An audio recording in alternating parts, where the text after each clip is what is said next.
I now look to Radosław Sikorski, Pembroke College, to continue the case for the proposition. The amendments shall be deemed riders. Thank you.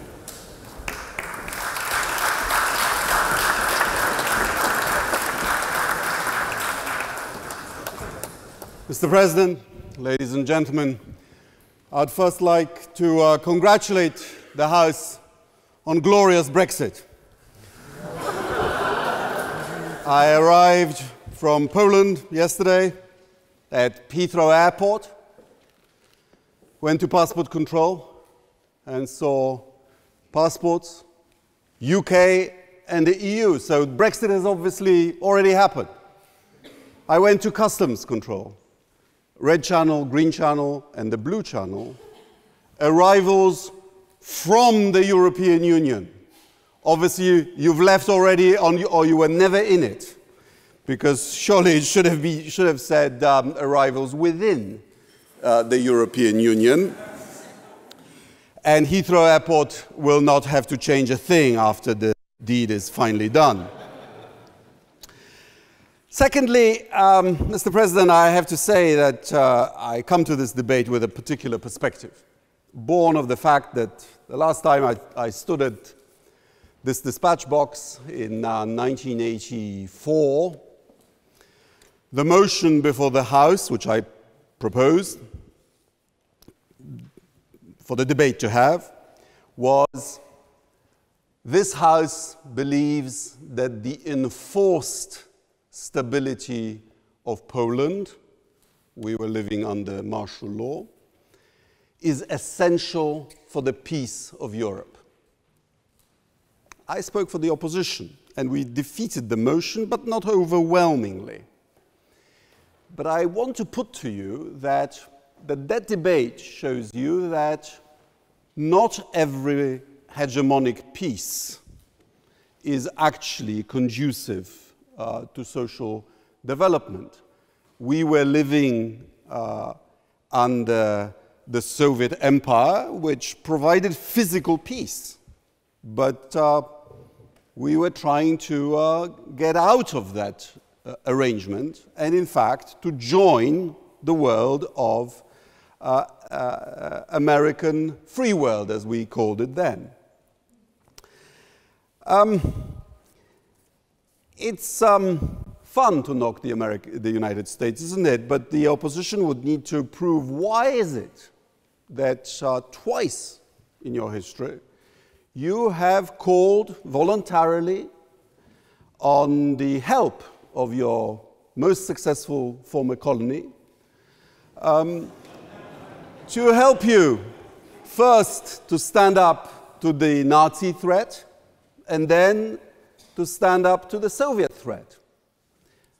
Americans first arrived in the 1940s, and then by decisions of successive democratically elected British governments stayed and established military bases which were prepared to give you assistance to what British politicians saw as a threat from the East. So there must have been something about the American world order that the British people at that time appreciated. I also wanted to thank the opponent for introducing me so generously. Well, you see, with growing up, you will discover that not everything that you read in the newspaper is the actuality. I'll forgive you for quoting from a private, illegally recorded conversation, but I have to correct you. What I actually said was when this was at the time I was foreign minister. This was a private conversation with the finance minister, a British born former member of the Conservative Party, and we were describing the policies of our likely successors, the Law and Justice Party. And what I actually said was that if they win power, we will screw up our relationships with Germany, with Russia, and which is to say they, will be over the moon because they've given a blowjob to the United States. I think it's important to quote correctly. And if you know...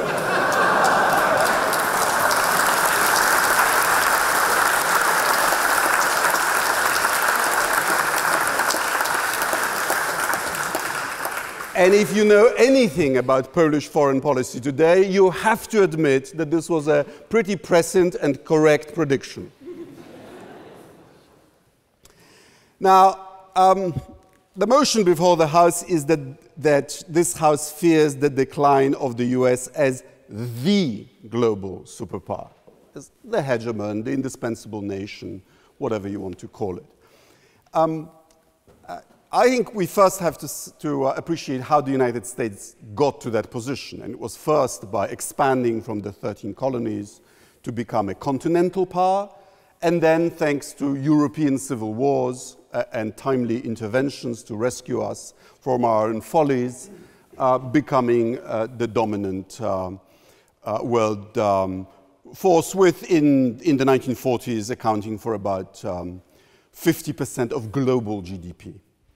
And now, today, the United States is around 20% of global GDP, and the proportion is dropping. And as you correctly said, it's relative decline.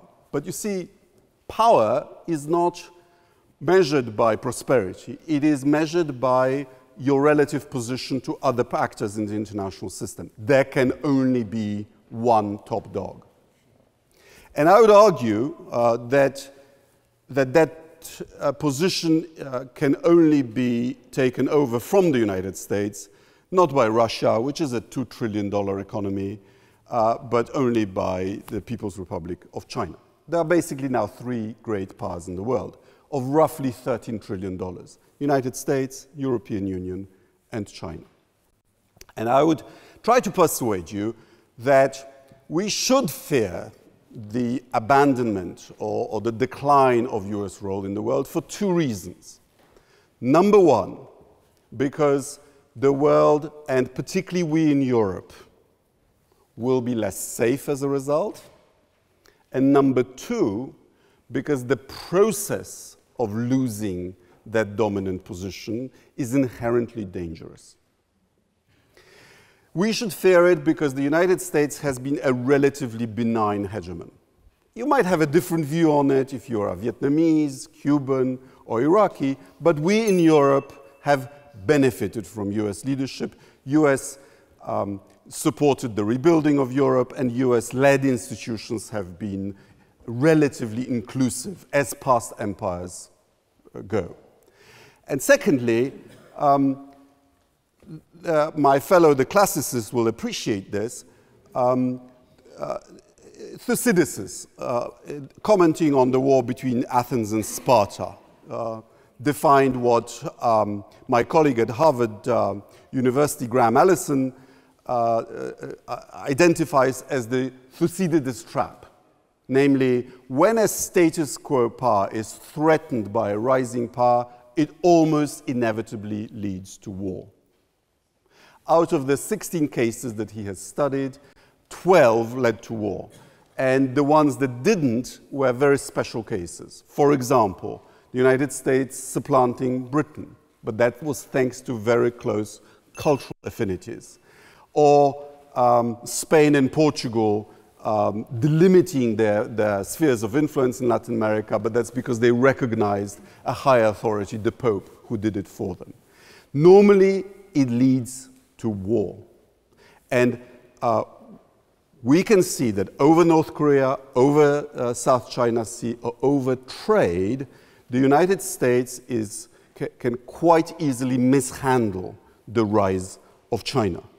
And if this is mishandled, it will reverberate on us, because the United States can no longer maintain a two-theater war readiness. So if the United States gets involved in a conflict in the Far East, inevitably the legions will go home from Europe.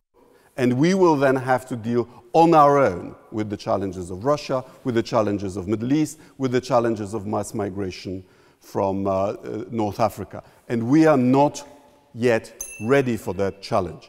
And therefore, I put to you that this House should fear the decline of the United States as the global superpower. Thank you.